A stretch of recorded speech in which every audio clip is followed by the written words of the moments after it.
Hello friends, gate के 25 years video solutions में आप सभी का स्वागत है, जहां पर हम बात कर रहे हैं आपके आरसीसी सब्जेक्ट की। आरसीसी सब्जेक्ट्स में हम कवर कर रहे हैं अपना पहला यूनिट, जिसमें हम डिस्कस कर रहे हैं अपना workmanship and basic fundamental of RCC के जितने भी क्वेश्चंस गेट एग्जाम में आज तक पूछे गए हैं, उन सभी क्वेश्चंस को यहाँ पर टारगेट किया जा रहा है। अब तक इसके टोटल 6 पार्ट्स कवर कर लिए गए हैं। अगर आपने अब तक उन सभी पार्ट्स को कंप्लीट नहीं किया है तो पहले आप उन सभी 6 के 6 पार्ट्स को कंप्लीट कीजिएगा। उसमें से हमने पहले जो आपके पास 5 पार्ट्स थे, उनमें हमने मोस्टली 1 मार्क्स के क्वेश्चन को टारगेट किया था, और जो आपके पास पार्ट 6 और जो आज का पार्ट 7 है, उसमें हम मोस्टली 2 मार्क्स के क्वेश्चंस को ही टारगेट किया जाएगा।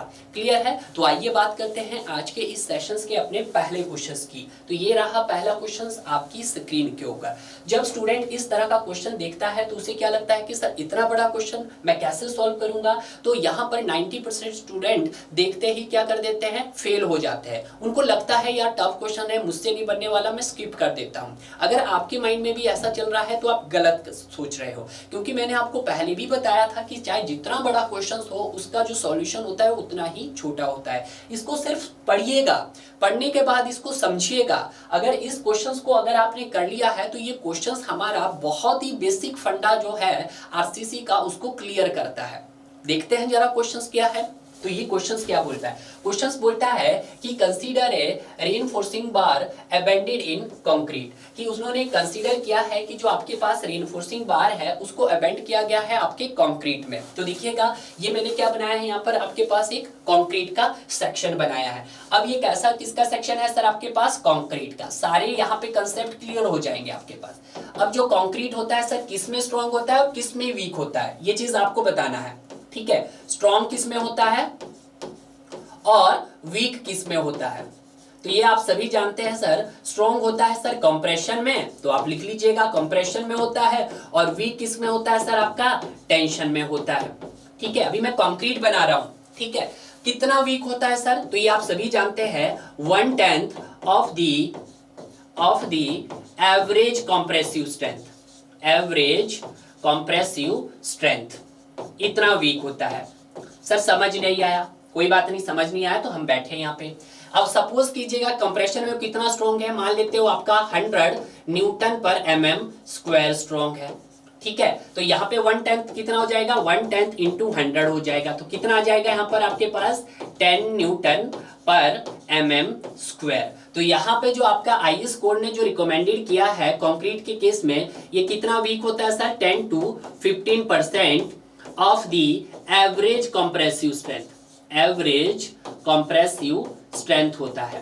क्लियर है? तो ये चीज आप नोट डाउन कर सकते हैं। क्लियर है? अब मुझे क्या बनाना है? मुझे तो सर उसको आरसीसी का सेक्शन बनाना है। अब मैं क्या करूंगा इस कंक्रीट को? अभी मेरे पास क्या है? टेंशन में वीक है। अब इस टेंशन में मुझे स्ट्रॉन्ग करना है। टेंशन में क्या करना है सर? मुझे उसको स्ट्रॉन्ग करना है। तो स्ट्रॉन्ग के लिए क्या करना पड़ेगा मुझे? यहाँ पर उसको रेनफोर्सिंग करना पड़ेगा। रेनफोर्सिंग करना पड़ेगा। रेनफोर्सिंग का मतलब क्या है कि इसको यहाँ पे स्ट्रेंथन प्रोवाइड करनी पड़ेगी। और स्ट्रेंथन किससे आएगी सर? आपके स्टील से आएगी। किससे आएगी सर? आपके स्टील से आएगी। जब स्टील से आ जाएगी सर, जब हम यहाँ पे स्टील डाल देंगे तो किस में हो जाएगा सर? आपका टेंशन में स्ट्रॉन्ग हो जाएगा। टेंशन में क्या हो जाएगा? आपका स्ट्रॉन्ग हो जाएगा। तो मैं क्या करता हूँ यहाँ पर सर? स्टील इंट्रोड्यूस कर देता हूँ। तो मैंने कुछ यहाँ पर स्टील बार्स इंट्रोड्यूस कर दी। यहाँ पर एक बार्स, ये दूसरी बार हो गई, और ये आपके पास तीसरी बार हो गई। अगर आपको ये एक ही लाइंस में दिखाई दे रही है तो इसी बार्स को हम क्या बोलेंगे? अबेंडेड रेइंफोर्समेंट बार बोला जाता है। अगर आपको एक ही लाइन में अगर यहाँ पे दिखाई दे रही है तो इसको हम अबेंडेड बार बोलेंगे या रेइंफोर्सिंग बार अबेंडेड बोलेंगे। क्लियर है? अब ये सेक्शन किसका बन गया है सर? आपका आरसीसी का बन गया है। तो आरसीसी किस में स्ट्रॉन्ग होता है सर और किस में वीक होता है? तो ये यहाँ से आपका कंसेप्ट और क्लियर हो जाएगा। सर स्ट्रॉन्ग तो ये कंप्रेशन में भी स्ट्रॉन्ग है, और हम बात कर लेते हैं टेंशन की। तो टेंशन में भी क्या है सर? ये स्ट्रॉन्ग है। तो आपका स्ट्रॉन्ग किस में है सर? ये आपका टेंशन में भी स्ट्रॉन्ग है। तो ये लिख दीजिएगा आप, टेंशन में भी स्ट्रॉन्ग है। तो यही तो हम चाहते हैं। अब क्या हुआ आगे? क्या बोलता है कि इन ए मैराइन एनवायरनमेंट, और ये जो आपका आरसीसी का जो स्ट्रक्चर कंस्ट्रक्ट किया जा रहा है, कौन से कंडीशंस में कंस्ट्रक्ट किया जा रहा है? Marine environment. यानी कि ये जो आपका कंक्रीट का स्ट्रक्चर है डायरेक्टली कैसा है sir? Directly expose to weather है। कैसा है? डायरेक्टली एक्सपोज टू वेदर है, यानी कि उसने किसकी बात की यहां पर? Marine environment. किसकी? मैराइन इन्वायरमेंट की बात की है। क्लियर है? ये क्लियर हो गया है। आगे क्या बोल रहा है? Undergoes uniform corrosion. और जब वो कैसी कंडीशंस में है? मैराइन कंडीशंस में है, तो जो आपके पास ये रेनफोर्समेंट बार है वो किसके अंडर आ रही है? लगातार यूनिफॉर्म कोरोजन के अंडर आ रही है। तो जब यहाँ पे यूनिफॉर्म कोरोजन आएगा तो यहाँ पे इसके ऊपर क्या आ जाएगा? ये यूनिफॉर्म कोरोजन। और ये जो यूनिफॉर्म कोरोजन है ये किसको लीड करेगा? आपके रस्ट को लीड करेगा, यानी कि आपकी स्टील में क्या लगना शुरू हो जाएगा? जंग लगना शुरू हो जाएगा। अब जब जंग लगना शुरू हो जाएगा तो इससे क्या होगा? देखिएगा इससे क्या होगा, ये पॉइंट इंपॉर्टेंट है कि जो कोरोजन स्टील है आपके पास, जो कोरोजन स्टील है, स्टील का जो वॉल्यूम है वो क्या हो जाएगा? आपका मोर देन हो जाएगा। किससे? आपका मेन बार के, ठीक है, यानी कि रेनफोर्सिंग बार से।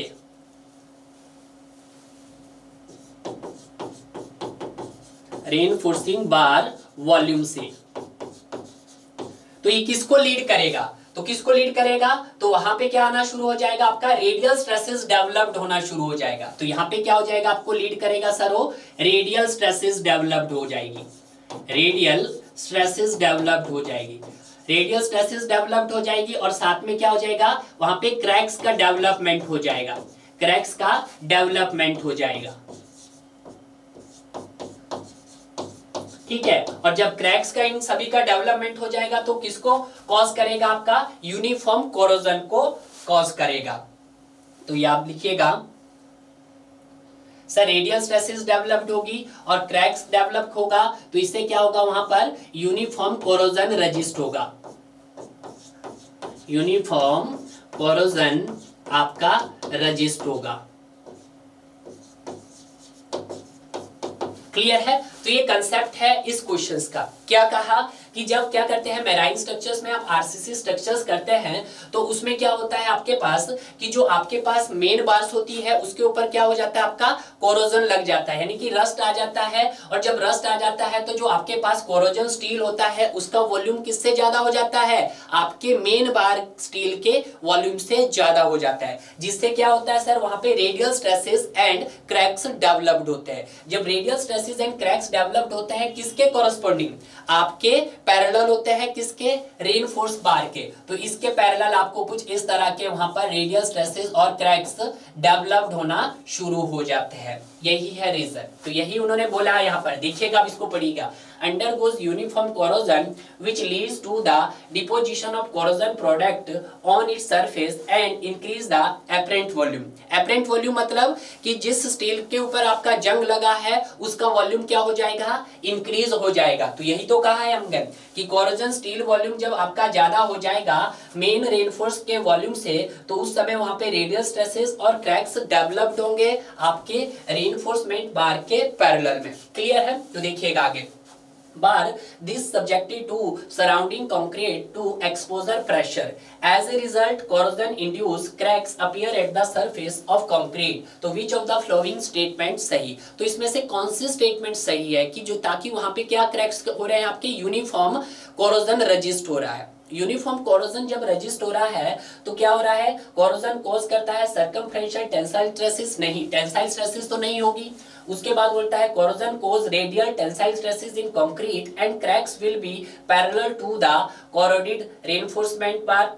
ठीक है, तो यस ये हो सकता है, या आप डी ऑप्शन भी देख लीजिएगा। Corrosion causes radial tensile stresses in concrete and cracks will B perpendicular. Perpendicular नहीं होगा भाई, ठीक है, क्या होगा? पैरेलल होगा। तो आपका आंसर क्या मिला मुझे? अभी तक बी मिला है। सी देखिएगा, cause circumferential tensile stresses, circumferential वाला नहीं होगा तो आपका आंसर क्या हो जाएगा? यहाँ पर सर बी हो जाएगा। इसका क्या रीजन है कि वहां पे यूनिफॉर्म कोरोजन आ रहा है आपके बार के ऊपर।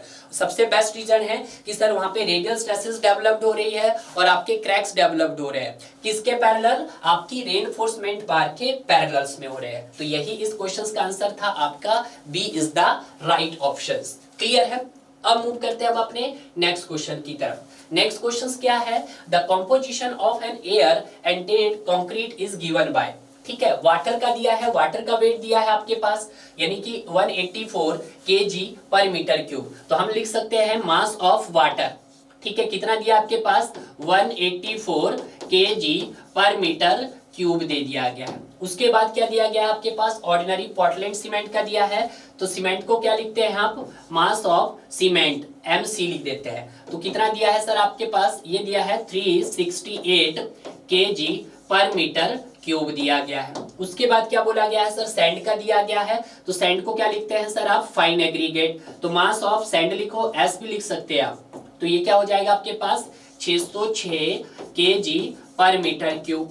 उसके बाद क्या दिया है, कोर्स एग्रीगेट। तो mass of course aggregate CA आपके पास दिया गया है कितना 1115। तो 1155 kg पर मीटर क्यूब दिया गया है। क्लियर है। और साथ में इनको क्या दिया है, assume the specific gravity OPC। OPC बोले तो सीमेंट की स्पेसिफिक ग्रेविटी भी दी है यानी कि S बोले तो सीमेंट बोले तो C। कितनी दी गई है सर आपके पास 3.15। अगर नहीं दी होती तो आपको पता होनी चाहिए, ठीक है। उसी तरह से आपके पास किसकी दी गई है सर, सैंड की दी गई है। सैंड की कितनी दी है सर 2.67। तो सैंड क्या है आपके पास, यहाँ पे स्पेसिफिक ग्रेविटी ऑफ सैंड तो 2.67 दी गई है। उसी तरह से किसकी दी है, कोर्स एग्रीगेट की दी है। तो स्पेसिफिक ग्रेविटी को मैं S से रिप्रेजेंट कर रहा हूँ। तो कोर्स एग्रीगेट की आपके पास कितनी दी गई है 2.74 दे दी गई है। और उसके बाद क्या बोला गया उसने, सर वाटर की डेंसिटी तो आप सभी स्पेसिफिक ग्रेविटी सभी को पता होती है वाटर की, तो क्या होती है सर 1 होती है। क्लियर है। तो ये हमने क्या कर दिया है, यहाँ पर सारा जो आपका डाटा था क्वेश्चंस में वो निकाल दिया है। आगे क्या बोल रहा है, the air contents in litre पर मीटर क्यूब। आपको क्या निकालना है, एयर कंटेंट निकालना है। तो देखिएगा, तो इसको हम एक टेबुलर फॉर्म में यहाँ पे देखते हैं। पहले देखिएगा, पहले क्या आएगा आपका, पहले आएगा सर कोर्स एग्रीगेट, फिर आएगा फाइन एग्रीगेट, फिर आएगा आपका बाइंडिंग मटेरियल, और फिर आएगा आपका सॉल्वेंट, और बाद में आएगा आपका एयर। ठीक है, तो यहाँ पे लिख देते हैं हम। ये हो गया सर आपका कोर्स एग्रीगेट। कोर्स एग्रीगेट में आप यूज करेंगे सर एग्रीगेट को, ठीक है। यहाँ पे आएगा सर फाइन एग्रीगेट, और फाइन एग्रीगेट में आप यूज करोगे सर किसको, सैंड को, ठीक है। और फाइन एग्रीगेट के बाद आएगा बाइंडिंग मटेरियल। बाइंडिंग मटेरियल में आप किसका यूज करोगे सर, सीमेंट का, ठीक है। और उसके बाद क्या आ जाएगा आपके पास, सॉल्वेंट। और सॉल्वेंट के लिए आप किसका यूज करेंगे सर, आप सर वाटर का यूज करेंगे। और उसके बाद क्या होंगे, कुछ वर्ड्स होंगे यहाँ पर, तो वर्ड्स को मैं एज ए एयर बोल सकता हूँ। क्लियर है, कुछ इस तरह का होगा। अब ध्यान दीजिएगा, जब हम बात करेंगे इनके क्या कि कोर्स एग्रीगेट, तो इसका भी कुछ ना वॉल्यूम होगा, बिल्कुल होगा। तो उसको क्या बोल सकता हूं मैं, वॉल्यूम ऑफ कोर्स एग्रीगेट बोल सकता हूं। फाइन एग्रीगेट होगा सर, उसका भी कुछ ना कुछ वॉल्यूम होगा, तो वॉल्यूम ऑफ फाइन एग्रीगेट हो जाएगा। अब उसी तरह से बाइंडिंग मटेरियल होगा, तो बाइंडिंग मटेरियल का भी कुछ ना कुछ वॉल्यूम होगा। उसी तरह से सॉल्वेंट, सॉल्वेंट बोले तो वाटर, तो वाटर का भी कुछ ना कुछ वॉल्यूम होगा। तो यानी कि मैं उसको VW कर देता हूं। अब आपके पास वाइट्स है, तो वाइट्स का भी कुछ ना कुछ वॉल्यूम होगा, तो उसको मैं V एयर बोल देता हूं। ठीक है, तो ये चीज आपको ध्यान रखनी है। तो आप सभी जानते हैं कि जो आपके पास स्पेसिफिक ग्रेविटी होती है वो क्या होती है, स्पेसिफिक ग्रेविटी होती है density of any substance to the density of standard substance होते हैं। क्लियर है। तो यहाँ पे मैं क्या बना रहा हूँ, total volume of concrete. Suppose कीजिएगा यहाँ पे मेरे पास जो टोटल वॉल्यूम ऑफ जो कंक्रीट बनेगा, वॉल्यूम ऑफ कंक्रीट जो बनेगा आपके पास, वो कितना बनेगा, वो आपके पास 1 मीटर क्यूब की बात कर रहे हैं हम। किसकी बात कर रहे हैं, स्टैंडर्ड मतलब 1 मीटर क्यूब की बात कर रहे हैं। ठीक है, तो 1 मीटर क्यूब की बात कर रहे हैं, तो इसमें आएगा आपका volume of course aggregate plus volume of fine aggregate plus volume of आपका किसका आएगा, बाइंडिंग मटेरियल आएगा, प्लस वॉल्यूम ऑफ वाटर आएगा, प्लस वॉल्यूम ऑफ एयर आएगा, is equal to 1 metre cube. कुछ इस तरह से हमारा हो गया है, बिल्कुल हो गया। अब ध्यान दीजिएगा, अगर हम बात करते हैं स्पेसिफिक ग्रेविटी को, जिससे S से रिप्रेजेंट किया है, तो स्पेसिफिक ग्रेविटी क्या होती है आपके पास, density of any substance, density of any substance, any substance to the density of standard substance, density of standard substance।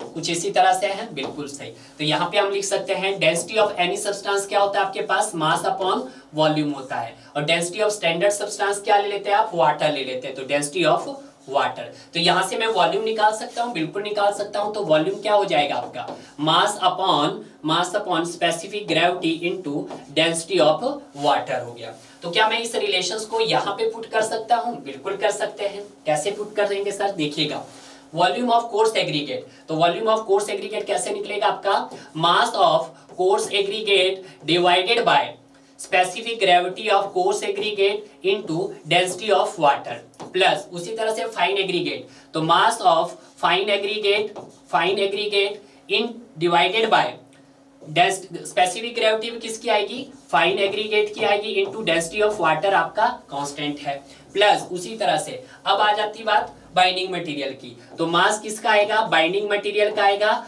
और स्पेसिफिक ग्रेविटी भी किसकी आएगी, बाइंडिंग मटेरियल की आएगी, और डेंसिटी ऑफ वाटर आपका कांस्टेंट है। क्लियर है, यहाँ पे एस आएगा, ठीक है भाई। उसके बाद क्या आ जाएगा आपका सर, अब आ जाएगा वाटर, तो मास भी किसका आएगा सर, वाटर का आएगा, और आपकी डेंसिटी स्पेसिफिक ग्रेविटी भी किसकी आएगी, वाटर की आएगी, और डेंसिटी किसकी रहेगी, वाटर की रहेगी, प्लस उसी तरह से आपको क्या निकालना, VA, तो VA तो आपको फाइंड आउट ही करना है, यानी कि एयर का वॉल्यूम तो आपको निकालना ही है। क्लियर है, जो किसके इक्वल है सर, आपका 1 मीटर क्यूब के इक्वल है, तो आप यहाँ पर 1 मीटर क्यूब है। अब सारा का सारा डाटा आपको क्या करना है, पुट अप करना है। देखिएगा, mass of course aggregate, mass of course aggregate आपके पास कितना है, कोर्स एग्रीगेट को क्या लिखा हमने सर, ये वाला, तो 1155 है, तो आप कीजिएगा 1155, ठीक है, divided by specific gravity of course aggregate कितनी है सर, 2.74 है, तो आपके पास 2.74 इनटू डेंसिटी ऑफ वाटर 1000 क्यों की है, क्योंकि ये जो आपके पास मास दिया हो केजी पर मीटर क्यूब में दिया गया है। क्लियर है, तो हमने भी उसको डेंसिटी को किस में ले लिया, 1000 में ले लिया, प्लस उसके बाद mass of fine aggregate, fine aggregate के लिए हमने किसका यूज किया है, सैंड का, तो सैंड का कितना है सर, 606 केजी है, तो आपके पास 606 डिवाइडेड बाय क्या है, इसकी स्पेसिफिक ग्रेविटी कितनी है सर, 2.67 है, तो आपके पास 2.67 मल्टीप्लाई बाय 1000 हो जाएगा, प्लस उसी तरह से mass of binding material, binding material का मास कितना है, 368 केजी है, तो आपके पास 368 डिवाइडेड बाय स्पेसिफिक ग्रेविटी कितनी है, 3.15 है, तो 3.14 इनटू 1000, प्लस उसी तरह से मास ऑफ वाटर सॉल्वेंट का 184 केजी, तो 184 डिवाइडेड बाय इसकी डेंसिटी कितनी होती है सर, 1 होती है, और डेंसिटी ऑफ वाटर कितनी होती है सर, 1000 होती है। क्लियर है, plus VA is equal to 1 metre cube आ गया है। क्लियर है, अब क्या करेंगे हम, इस सारी टर्म्स को क्या करेंगे सर, सॉल्व कर लेंगे, कैलकुलेट कर लेंगे। आप भी इसको कैलकुलेट कर लेना है, कितना आता है तो देख लेना है। अब जब हम इसको कैलकुलेट करेंगे तो कैलकुलेट करके ये सारी टर्म्स कितनी आ रही है, जरा कैलकुलेट कीजिएगा, तो ये आ रही होगी आपके पास 0.95 plus VA is equal to 1 metre cube आ रही होगी। क्लियर है, तो यहां से मुझे VA निकालना है, तो VA क्या आ जाएगा मेरे पास, 1 माइनस 0.95 आ जाएगा, 1 माइनस 0.95 आ जाएगा, तो ये कितना आ जाएगा मेरे पास, 0.05 मीटर क्यूब आ गया आपके पास। ठीक है, अब मुझे किस में बनाना है, इसको लीटर्स में बनाना है, तो मैं क्या करूंगा, इसको 1000 से मल्टीप्लाई करूंगा। जब मैं 1000 से मल्टीप्लाई करूंगा तो मेरे पास क्या आ जाएगा, ये आपके पास 50 के अराउंड आ जाएगा, इनकी 50 लीटर्स पर मीटर क्यूब आ जाएगा, तो वॉल्यूम कितना आ जाएगा आपके पास, 50 लीटर्स पर मीटर क्यूब आ जाएगा। क्लियर है, बेसिक कंसेप्ट था, तो आपका जो राइट आंसर हो जाएगा यहाँ पर वो 50 लीटर्स पर मीटर क्यूब आ जाएगा। क्लियर है, तो ये चीज आपने ध्यान देना, क्योंकि ये किस में आ रहा था आपका वॉल्यूम, यहाँ पर केजी पर मीटर क्यूब में आ रहा था, यानी कि 0.05 केजी पर मीटर क्यूब, केजी को किस में कन्वर्ट किया, लीटर्स में, तो मैं मल्टीप्लाई बाय 1000 कर दिया यहाँ पर। क्लियर है, कुछ भी नहीं किया है, बहुत ही सिंपल है। देखिएगा, आपके पास क्या दिया था, मास दिया था किसका, आपके वाटर का भी दिया था, आपके सीमेंट का भी दिया था, सैंड का भी दिया था, कोर्स एग्रीगेट का भी दिया था, और आपके यहाँ पर उनकी स्पेसिफिक ग्रेविटी भी दे दी थी। तो हमने एक रिलेशन देखा था कि आपने क्या कर दिया, सपोज कीजिएगा कि टोटल वॉल्यूम ऑफ जो कंक्रीट आएगा वो आपके पास 1 मीटर क्यूब का है, तो यहाँ पे हमने क्या लिया, सारे वॉल्यूम को ऐड कर दिए, एग्रीगेट का भी, सैंड का भी, सीमेंट का भी, वाटर का भी, एयर का, is equal to 1 metre cube कर दिया है। ये आप सभी जानते हैं कि एस को रिप्रेजेंट किया आता है स्पेसिफिक ग्रेविटी से। तो स्पेसिफिक ग्रेविटी क्या होता है, density of any substance divided by density of standard substance. तो यहाँ पर एनी सब्सटेंस की डेंसिटी होगी मास अपॉन वॉल्यूम, और स्टैंडर्ड ले लिया मैंने वाटर की डेंसिटी। तो यहाँ से मुझे वॉल्यूम निकल के आ गया m upon s into PW यानी कि रो W। क्लियर है? तो इसको मैंने कहाँ पे रिलेशन को पुट किया, आपके इस वाले रिलेशंस में।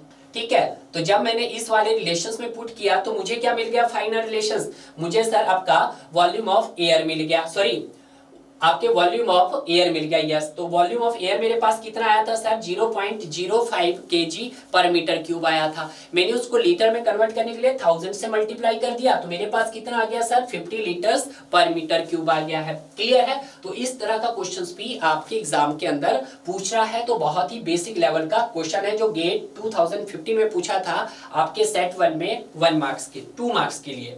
क्लियर है? अब बात करते हैं यहाँ पर अपने नेक्स्ट क्वेश्चंस की। नेक्स्ट क्वेश्चंस क्या है कि according the concept of limit state design as पर IS 456/2000 the probability of failure of structure is. देखिएगा, इस तरह के क्वेश्चंस को आप विद इन 10 सेकंड के अंदर सॉल्व कर सकते हैं अगर आपने इसकी प्रैक्टिस पहले बहुत अच्छे से की है। देखिएगा, मैंने आपको क्या बताया था, पहले वो चीज समझिएगा। हमने यहाँ पे क्या किया था, एक कैरेक्टरिस्टिक स्ट्रेंथ के बारे में देखा था। कैरेक्टर स्टिक्स स्ट्रेंथ के बारे में डिस्कस करते आ रहे हैं हम। ठीक है कि सर एक कैरेक्टरिस्टिक स्ट्रेंथ हम किसकी लेते हैं, सर मटेरियल्स की लेते हैं, और एक कैरेक्टरिस्टिक स्ट्रेंथ आपकी किसकी ली जाती है सर, आपके लोड्स की ली जाती है। मटेरियल्स में हम किसकी बात करते हैं सर, कंक्रीट की बात करते हैं। ठीक है, तो जब मटेरियल में हम मोस्टली कंक्रीट की बात करते हैं तो उसकी किससे रिप्रेजेंट किया जाता है सर, उसको FCK से रिप्रेजेंट किया जाता है। लोड की स्ट्रेंथ को किससे रिप्रेजेंट किया जाता है सर, F से रिप्रेजेंट किया जाता है। सर इसको हम एज ए काउंट करते हैं कैरेक्टरिस्टिक स्ट्रेंथ ऑफ कंक्रीट से। कैरेक्टरिस्टिक्स स्ट्रेंथ ऑफ कंक्रीट से जानते हैं। ठीक है, बट जब हम बात करते हैं इसको तो इससे किस नाम से जानते हैं सर, हम अपने डिजाइन लोड से जानते हैं।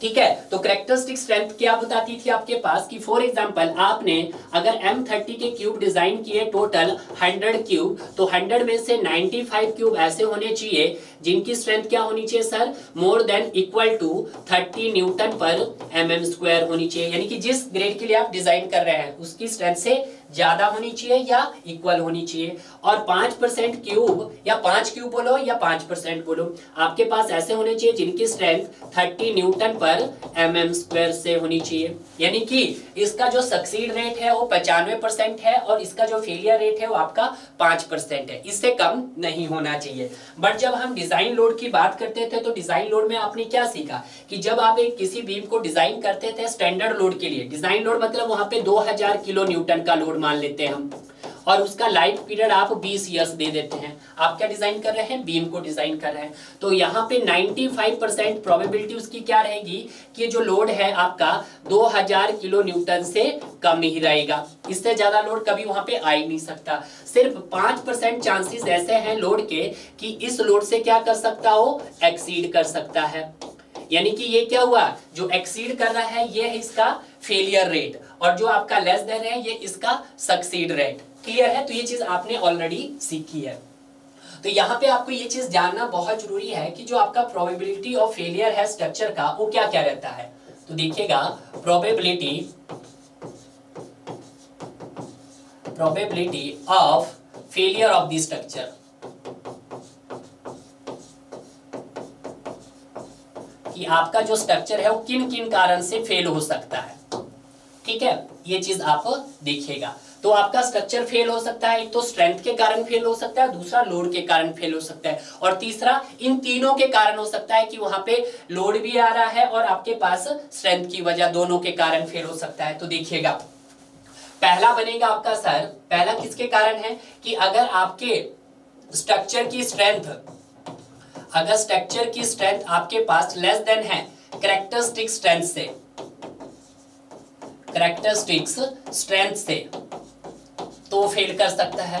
तो ये कितने % चांसेस है कि जब आपकी स्ट्रेंथ लेस देन होगी तो सिर्फ 5% चांसेस है। तो 5% को मैं लिख सकता हूं 0.05 है। और दूसरा क्या हो सकता है सर, दूसरी हो सकती है कि जब हमारे पास लोड है वो क्या कर जाए सर, एक्सीड कर जाए किससे, डिजाइन लोड से, डिजाइन लोड से। तो यहाँ पे देखिएगा लोड से कि जो आपका लोड था वो एक्सीड कर रहा है, तो कितने परसेंट चांसेस थे फेलियर के, 5%। तो यहाँ पे भी आ जाएगा आपके पास सर 0.05। अब आता है तीसरी हो सकती है कंडीशन कि दोनों अकर हो जाए, बोथ आर अकरिंग, कि जब दोनों अकर्स हो रहे हैं मतलब आपका स्ट्रेंथ भी और लोड भी, तो उस कंडीशंस में क्या आएगा, स्ट्रेंथ के कारण कितना हो रहा था 0.05 हो रहा था और लोड के कारण भी कितना हो रहा था 0.05 हो रहा था। जब इनकी प्रोबेबिलिटी हम कैलकुलेट करते हैं तो इनको दोनों को क्या कर दीजिएगा आप, मल्टीप्लाई कर दीजिएगा, तो 0.05। क्लियर है, ये हो जाएगा। तो अब यहां से हम क्या निकालेंगे, अपनी ओवरऑल प्रोबेबिलिटी निकाल देंगे, यानी कि total probability, total probability of failure क्या हो जाएगा, तो उस देखिएगा टोटल प्रोबेबिलिटी ऑफ फेलियर। तो जो आपके पास टोटल प्रोबेबिलिटी ऑफ फेलियर होगी आपके सिंगल टाइम, पहली बोल दी है कि जब स्ट्रेंथ आपका लेस देन हो कैरेक्टरिस्टिक स्ट्रेंथ चांस, तो आपका कितने परसेंट चांसेस है सर, 5%, तो ये हो जाएगा 0.05। बट ऐसा तो नहीं होगा, दूसरी तो आपकी अकर करेगी, तो दूसरी अकर करेगी तो कितनी होगी सर, 0.95 होगी। प्लस जब आपका लोड एक्सीड कर रहा था डिजाइन लोड से, तो कितने परसेंट चांसेस थे, 5% चांसेस थे, 0.05। बट दूसरी तो आपकी क्या कर रही होगी, सक्सीड कर रही होगी, पहले वाली सक्सीड कर रही होगी, तो 0.95। सक्सीड रेट कितना है दूसरी, पहली का 95 है और फेलियर है 0.5। और तीसरा हो सकता है जब दोनों अकर कर रही होगी। अब जब दोनों अकर कर रही होगी तो 0.05 मल्टीप्लाई बाय 0.05। क्लियर है, तो यहां से आपकी क्या आ जाएगी, ओवरऑल प्रोबेबिलिटी आ जाएगी। तो ओवरऑल प्रोबेबिलिटी कितनी आ जाएगी आपके पास, 0.0975 आ जाएगी। क्लियर है, इसको आप क्या कर दीजिएगा, परसेंटेज में निकालना चाहें तो 9.75 इंटू 10⁻⁻²i। तो इसका अगर आपसे फेलियर ऑर्डर पूछे, ऑर्डर भी पूछ सकते हैं, तो इसका फेलियर ऑर्डर क्या हुआ आपके पास, 10⁻⁻² हुआ। क्लियर है, तो यहाँ पे जो आपका probability of failure of structure रहेगा वो कितना रहेगा सर, वो रहेगा 0.0975। क्लियर है, ये आपके पास इसका फेलियर है। क्लियर है, कुछ नहीं किया है कि किस किस कारण से आपका जो स्ट्रक्चर है वो फेल हो सकता है। एक तो तब हो सकता है कि जब आपकी स्ट्रेंथ लेस देन है किससे, आपकी कैरेक्टरिस्टिक स्ट्रेंथ से, तो ऐसे तो सिर्फ 5% ही चांसेस है, ठीक है, तो हमने 5% दिखा। और दूसरा हो सकता है कि जब आपका लोड क्या कर जाए सर, एक्सीड कर जाए आपके डिजाइन लोड से, तो इसमें भी कितने परसेंट चांसेस इसके फेल होने के सर, 5% है, तो उसको भी मैंने 5% लिखा। तीसरा क्या बोला सर, जब दोनों अकर हो रहे हैं कि आपका लोड भी, स्ट्रेंथ भी कम है सर कैरेक्टरिस्टिक स्ट्रेंथ से, और सर लोड ज्यादा है डिजाइन स्ट्रेंथ है, तो ऐसी कितनी पॉसिबिलिटी बन रही है सर, दो, एक लोड के कारण 0.05 और दूसरी आपके पास स्ट्रेंथ के कारण। तो दोनों को जब हम एज ए प्रोबेबिलिटी में इसको फाइंड करेंगे तो इनको मल्टीप्लाई करना पड़ेगा। तो ओवरऑल प्रोबेबिलिटी कैसे निकलेगी, तो पहली स्ट्रेंथ के कारण जब स्ट्रेंथ लेस देन हुआ तो आपके पास 0.5, पर दूसरा तो आपका सक्सीड करेगा ना, तो सक्सीड कितना है इसका, दूसरे का सक्सीड रेट 95% है। प्लस जब हम दूसरे पे आएंगे तो दूसरे का फेलियर कितना है सर, 0.05, बट पहले का सक्सीड रेट तो आएगा, तो 0.95 पहले का सक्सीड रेट आएगा, प्लस ओवरऑल। क्लियर है, तो देखिएगा कैसे किया है हमने, ये 0.01 क्या है, पहले का क्या है, फेलियर है, और आपका 0.9 है ये दूसरे का क्या है सर, सक्सीड रेट है। दूसरा हमने 0.05 क्या है सर, दूसरे का फेलियर है, और 0.95 पहले का आपका सक्सीड रेट है। क्लियर है, उसी तरह से 0.0 ये दोनों का क्या है, फेलियर रेट है, ये भी फेलियर है आपका फर्स्ट का, और ये सेकंड का फेलियर है। उस तरह से आपने क्या निकाल दी है, अपनी ओवरऑल प्रोबेबिलिटी निकाल दी है। एक और कंसेप्ट से भी हम निकाल सकते हैं, अगर ये आपको थोड़ा सा टफ लगे, वैसे तो आपको ये प्रोबेबिलिटी लर्न होनी चाहिए डायरेक्ट, ये दोनों ही आपके पास जो रिलेशंस आए हैं ये दोनों याद होने चाहिए, बट यहाँ पे एक और शॉर्ट ट्रिक भी है, उससे भी आप निकाल सकते हैं अपनी ओवरऑल प्रोबेबिलिटी। वो कैसे निकलेगी जरा वो देखिएगा, यहाँ पर उसको मैं यहाँ पे बता देता हूं। ठीक है, अब देखिएगा कि जो आपके पास प्रोबेबिलिटी, जो आपके पास probability not falling under loads,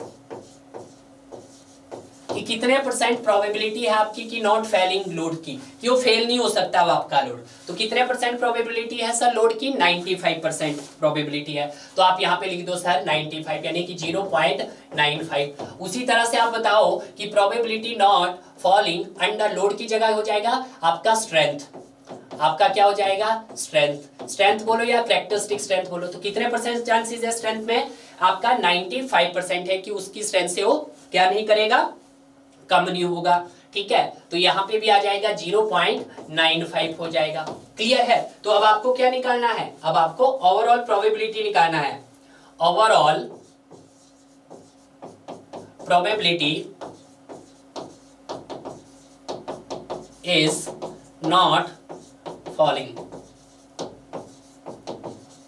तो ये क्या हो जाएगा? आपको ओवरऑल निकालना है, तो आप इन दोनों को क्या कर दीजिएगा? मल्टीप्लाई कर दीजिएगा। तो 0.95 इंटू 0.95। क्लियर है? तो आपके पास कितना आ जाएगा? ये 0.9025 आ जाएगा। क्लियर है? तो ओवरऑल प्रोबेबिलिटी क्या हुई फेलियर की? ओवरऑल प्रोबेबिलिटी ऑफ फेलियर हो जाएगी आपके पास 1 माइनस 0.9025। तो यहां से क्या आ जाएगा? 0.0975 आ जाएगा। क्या आ जाएगा?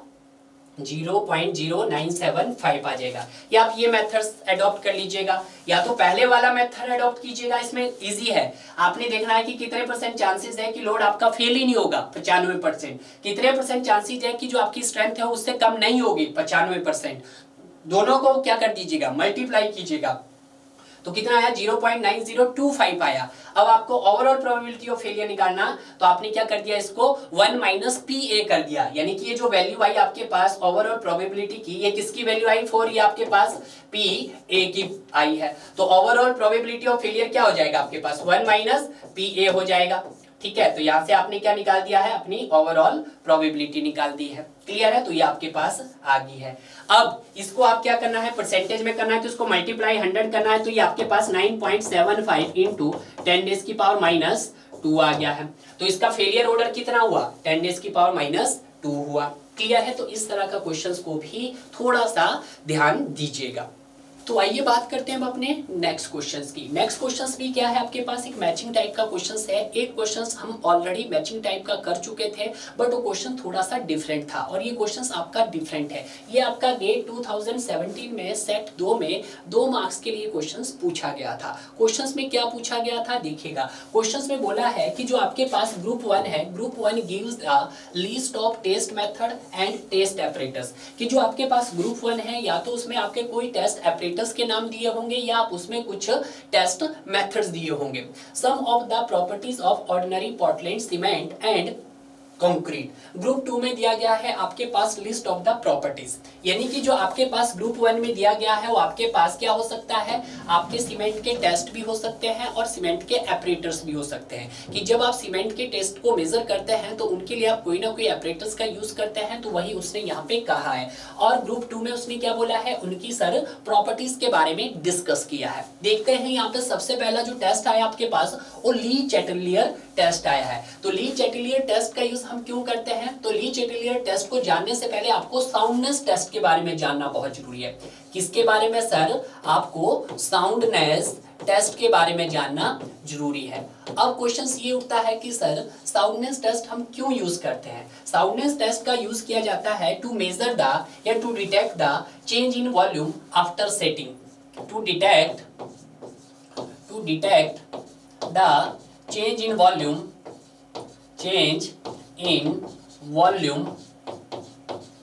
volume after setting। इसके लिए हम किसका यूज करते हैं सर? इसके लिए हम अपना साउंडनेस का यूज करते हैं। क्लियर है? या आप ये भी बोल सकते हैं साउंडनेस टेस्ट क्या मेजर करता है? आपके सीमेंट की साउंडनेस चेक करता है कि उसमें कितना एक्सपेंशन हुआ, कितना सर उसमें कॉन्ट्रैक्शंस हुआ। क्लियर है? ये कौन बताता है? आपका साउंडनेस टेस्ट बताता है। साउंडनेस टेस्ट आपके पास इसके 2 मेथड होते हैं। एक ली चैटलियर्स मेथड से किया जाता है और दूसरा आपका ऑटोक्लेव टेस्ट से किया जाता है। ली चैटलियर्स मेथड से हम क्या मेजर करते हैं? आपके सीमेंट की अनसाउंडनेस मेजर करते हैं। क्या मेजर करते हैं sir? Measure the unsoundness of cement. ठीक है, अनसाउंडनेस ऑफ सीमेंट का मतलब क्या है? To detect the change in volume after setting. Clear है? इसको बोलेंगे सिर्फ जब आपका क्या हो, लाइम ओनली हो, जब आपका क्या हो वहां पे लाइम ओनली हो, तब हम किसका यूज करेंगे? ली चैटेलियर एपरेटस का यूज करेंगे। ऑटोक्लेव टेस्ट क्या मेजर करता है? ऑटोक्लेव टेस्ट भी मेजर करता है, it also measure the unsoundness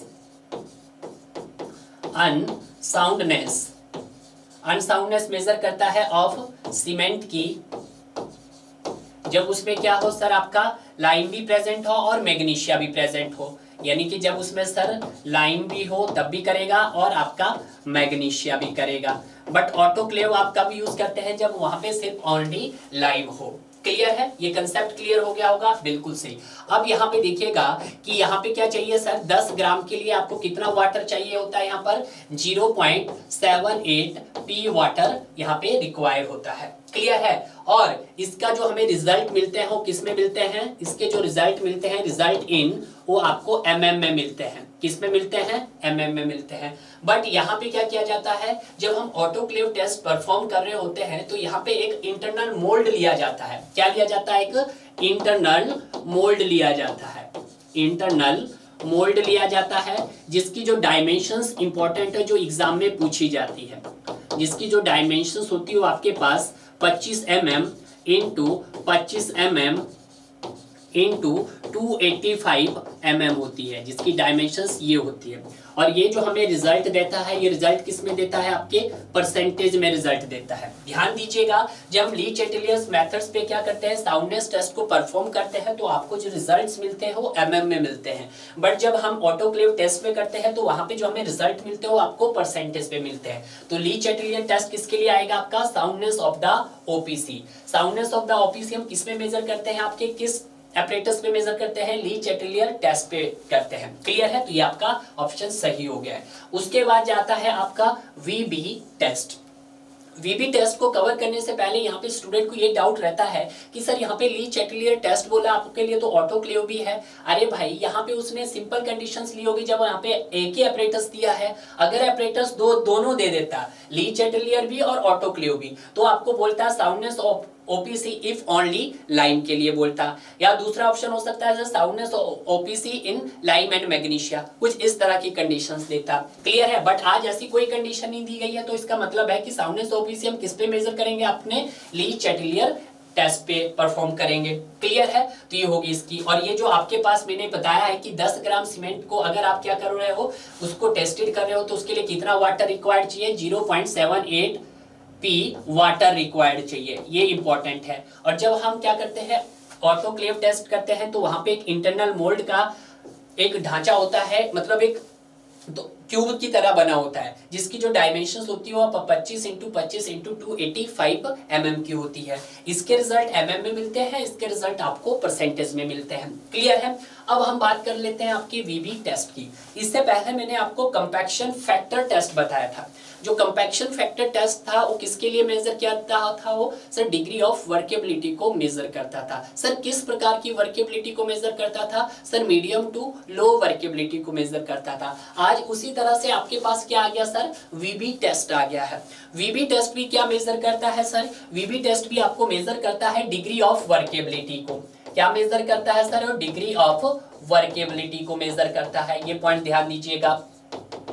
ठीक है? अब क्वेश्चन ये उठता है कि सर जो आपके पास ये वीबी टेस्ट होता है, इसका एक और नाम भी है। क्या नाम है सर? वीबी कंसिस्टोमीटर। ठीक है? अगर आपको एग्जामिनर में पूछे कि सर वीबी टेस्ट और वीबी कंसिस्टोमीटर में क्या डिफरेंस है, सर ये आपके सेम है। आपके वीबी टेस्ट को ही हम क्या बोलते हैं? वीबी कंसिस्टोमीटर बोलते हैं। ये कौन सी वर्केबिलिटी मेजर करता है? ये इंपॉर्टेंट है। ये सर आपकी लो वर्केबिलिटी को मेजर करता है। क्लियर है? इसका यूज आप कब करते हैं? इसका यूज आप तब करते हैं जब आपकी slump value less than 50 mm होती है। और ये टेस्ट कहाँ पे परफॉर्म किया जाता है? आपका लैब के अंदर परफॉर्म परफॉर्म किया जाता है। क्लियर है? तो क्यों ना हम इसको भी देख लेते हैं। वीबी टेस्ट किसके लिए आ जाएगा आपके पास, देखिएगा ऑप्शंस में, consistency and setting time of OPC या consistency of workability of concrete. तो यहाँ पर क्या आ जाएगा, पी के लिए आपका 1 था, तो क्यू के लिए क्या हो जाएगा आपका सर, क्यू के लिए हो जाएगा 3 हो जाएगा, तो Q के लिए आपका 3 हो जाएगा। तो 1 और 3 देखिएगा आपको ए ऑप्शन में P का 1 Q का 3 ये है,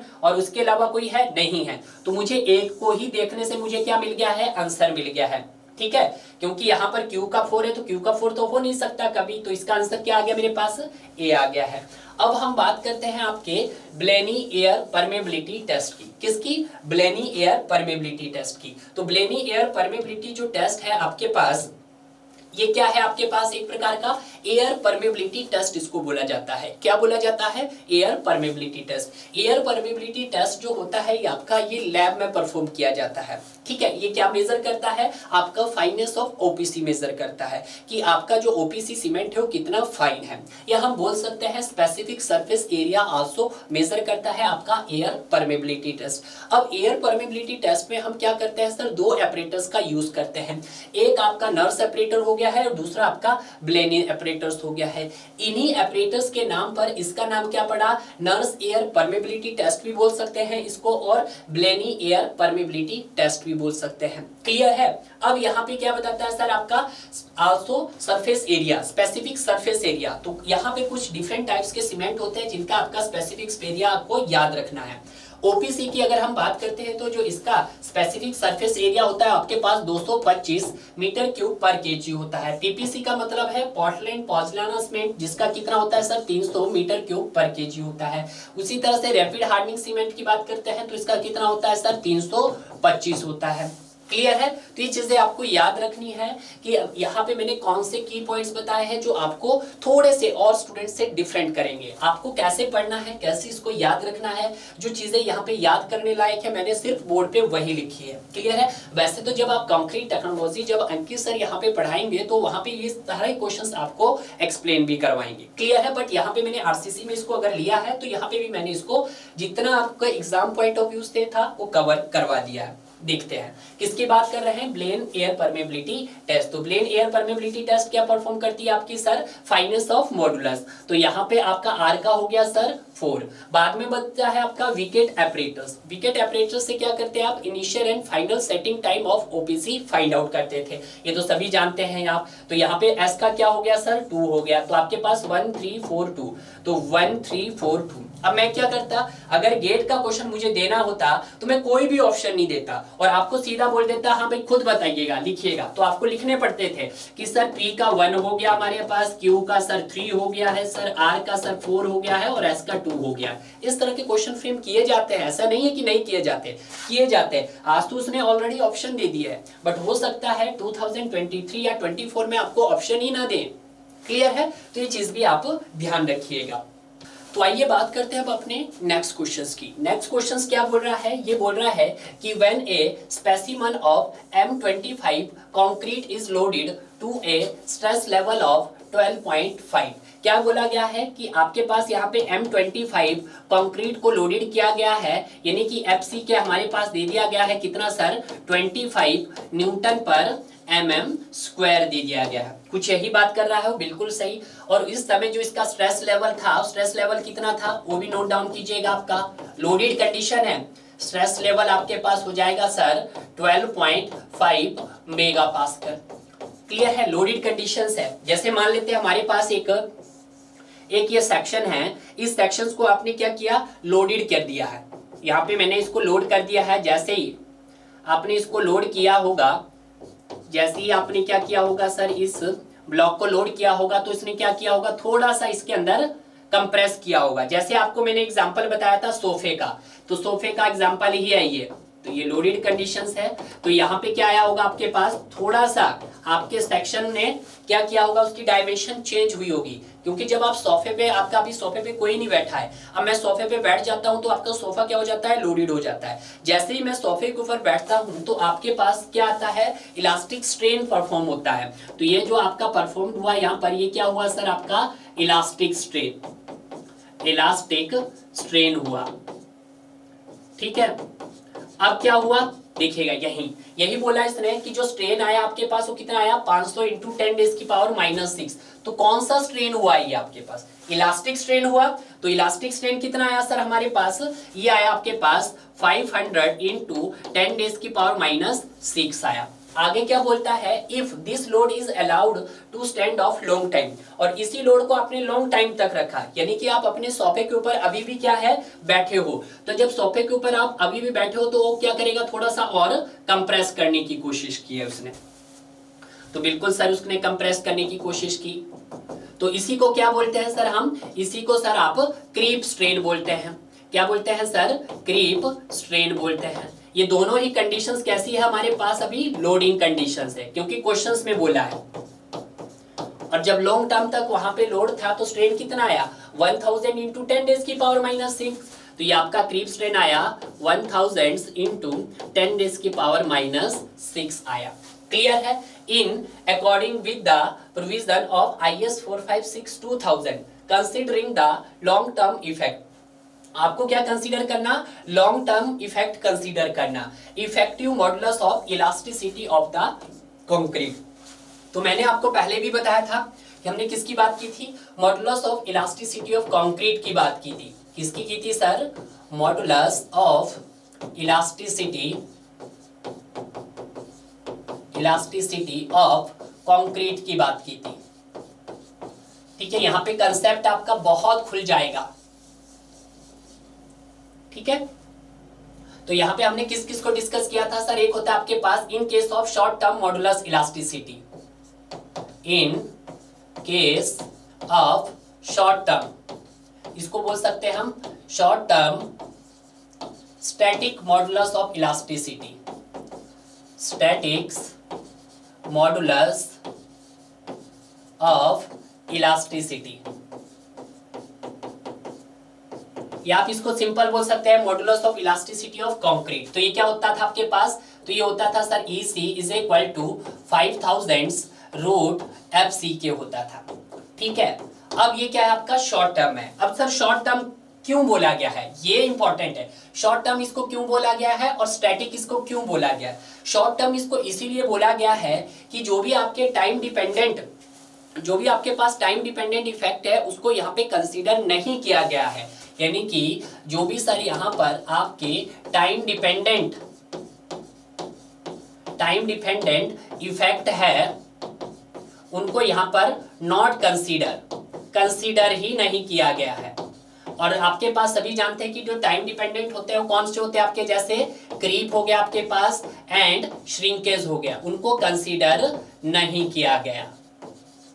ठीक है, और सर स्टैटिक का मतलब क्या है, स्टैटिक का मतलब है कि जो सर यहाँ पे लोड लगा है वो कैसा लगा है, स्टैटिक मोशंस में लगा है, ना कि वाइब्रेशन मोशन में लगा है। लोड कैसा लगा है, स्टैटिक मोशन में लगा है। ठीक है, तो ये बात आप ध्यान दीजिएगा। तो इस कंडीशन में जो मैं EC निकालूंगा तो EC क्या हो जाएगा आपके पास 5000 इज √FC के आपके पास 25। तो यहां से क्या आ जाएगा आपके पास 25 इंटू 10⁻³ मेगा पास्कल बोलो या फिर आप न्यूटन पर mm² बोलो। क्लियर है, क्लियर हुआ कंसेप्ट, यस सर। उसके बाद आता है आपका इन केस ऑफ, ये तो शॉर्ट टर्म था, अब लॉन्ग टर्म की बात करते हैं। इन case of long term modulus of elasticity,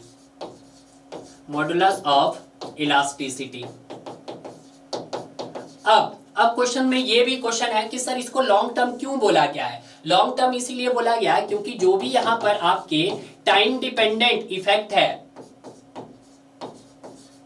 जो भी आपके यहां पर टाइम डिपेंडेंट इफेक्ट है उनको क्या किया गया है सर, कंसीडर किया गया है।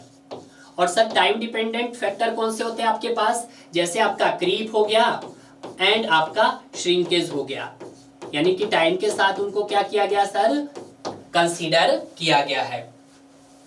क्लियर है, तो देखिएगा ये क्या हो जाएगा आपके पास ECE इज इक्वल टू आपके पास EC modulus short modulus of elasticity upon 1 plus theta हो जाएगा। क्लियर है। अब यहाँ पे एक और क्वेश्चन, और सर थीटा क्या यहाँ पर क्रीप कोफिशिएंट है, तो थोड़ा सा मैं इसको क्या ले जाता हूँ, स्लाइड को ऊपर लेके चलते हैं हम। ठीक है, थोड़ा सा। तो यहां पे देखिएगा सर थीटा क्या है आपके पास, ये है क्रीप कोफिशिएंट, ठीक है। और क्रीप कोफिशिएंट क्या होता है, it is the ratio of creep strain to the elastic strain. क्या होता है sir, creep strain, it is the ratio of creep strain to the elastic strain.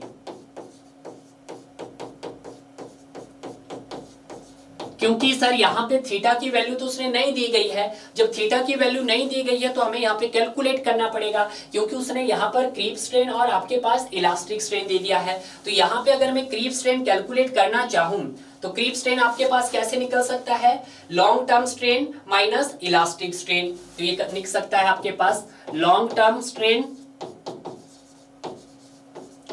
Long term strain, यानी कि जो आया ये आपके पास उसने लॉन्ग टर्म बोला, तो इसको क्रीप स्ट्रेन की जगह आप लॉन्ग टर्म स्ट्रेन बोल लो, लॉन्ग टर्म स्ट्रेन, ठीक है। तो आपके लॉन्ग टर्म स्ट्रेन माइनस आपके पास elastic strain, elastic strain divided by elastic strain,